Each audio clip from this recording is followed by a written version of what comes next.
happening, guys? Everybody set, plugged in, ready to go? Chris Peak, Yeah. why don't you get us started? Okay. Brandon, you guys have given up one touchdown in the fourth quarter this year. Obviously, you don't want to give up touchdowns in any quarters, but there's something to be said for the final 15 minutes, kind of stiffening up like that. Is there something you can put your finger on why you guys finish games like that? Not one thing I can put my finger on. I feel like it's a combination of a lot of things. We have a very resilient football team as a whole, so that definitely shows up in the fourth quarter when we're needed. We feed off the offense, so as the offense picks up, obviously we get going. It helps that the offense tends to take up a good chunk of time sometimes, like they did this past weekend. I think it was like 7 minutes and some odd seconds in that one drive. So obviously that helps a lot. But really, if I was going to put it on one thing, I'd say it's the resiliency of our football team and of our defense. Are you aware, or does it matter to you that you have a chance to break the Pitt record for most games played? I had no clue that was a thing until you just told me that. So Does it matter? I don't think so. I think time flies when you're having fun. I didn't realize that. I couldn't tell you how many exact games I played here, to be honest. Was it 56, Chris? You came into this year with 51. So well, there you go. But the whole goal is just to be 1-0 every week. So I haven't really paid much attention to it, if I'm being completely honest. Something you look back on when you're older, with pride. Yeah, it's definitely something I'll look back on when I'm older, and when I'm 60, like coming back to these games. Like, yeah, I played 60 plus games here. So that's definitely something that would be cool to tell my kids and grandkids. But that's a long ways away yet. Pat has said a couple times that he feels like you're playing your best football of your career. Does it feel that way? I feel like I'm just playing football. It definitely helps when you have such a good staff, such a good defense, such a good set of brothers around you. It definitely enhances how your play looks to the naked eye. But I think just preparation, the amount of reps I've received also helps a lot. Obviously, just being able to get into the flow of the game, having guys in front and to the side of you that are making plays as well, definitely helps. Like I said, enhance how you're looking on the field. Those guys on the sides of me don't have a ton of experience, but they've made a lot of plays. Mm-hmm.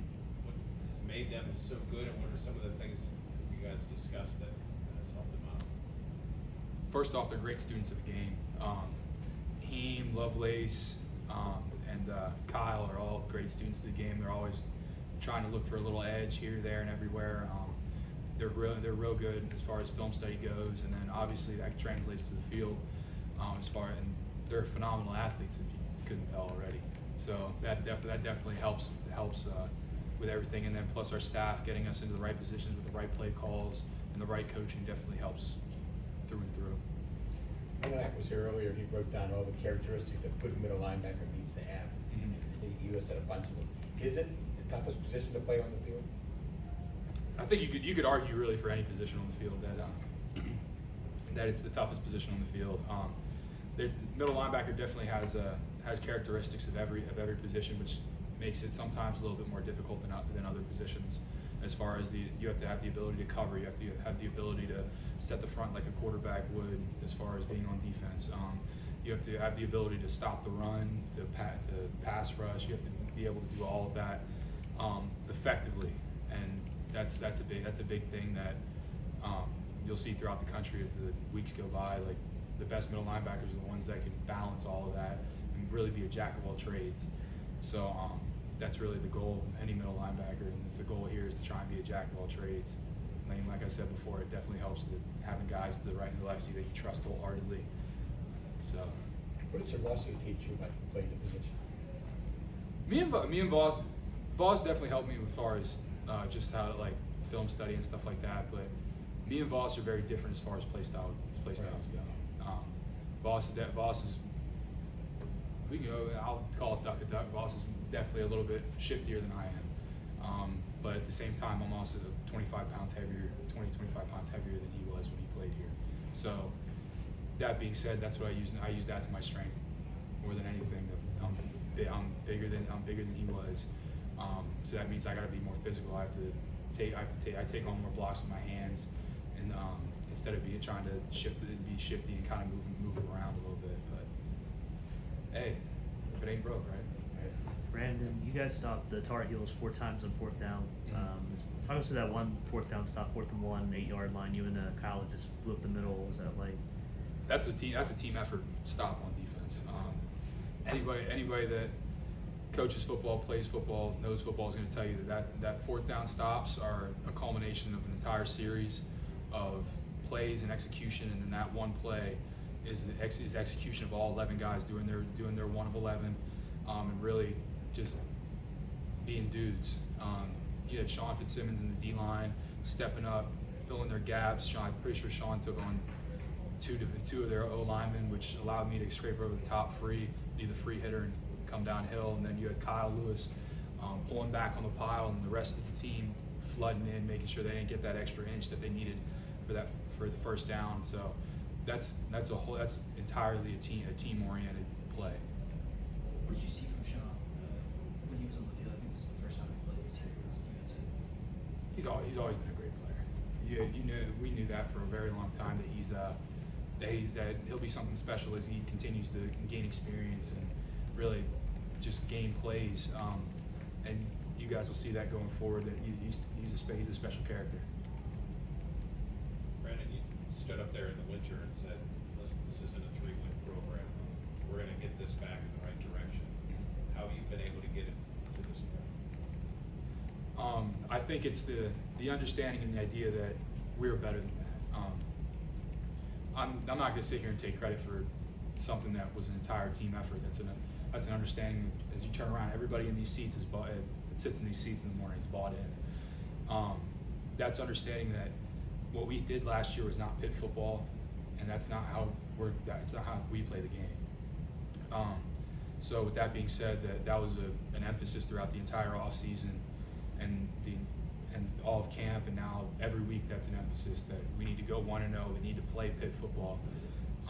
So what you're seeing now is just really the product of all the work and effort that was put in this offseason.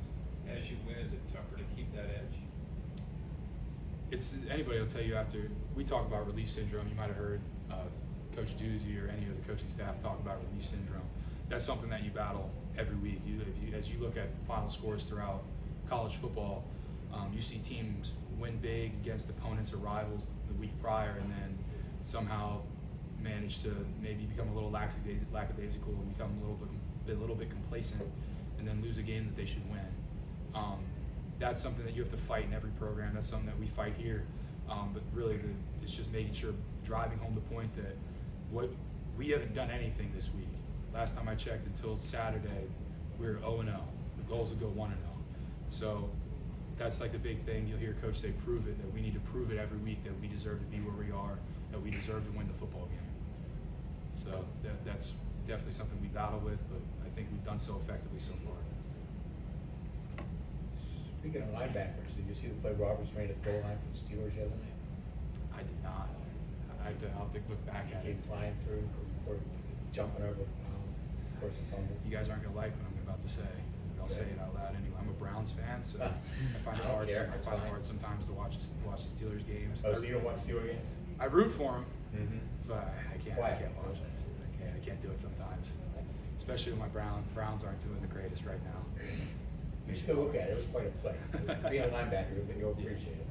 I'll make sure I give it a peek. Wait, you didn't grow up an Eagles fan? No, I did. How does that kid from where you're from? How you end up with a Browns fan? My dad's a Browns fan. So quick story time.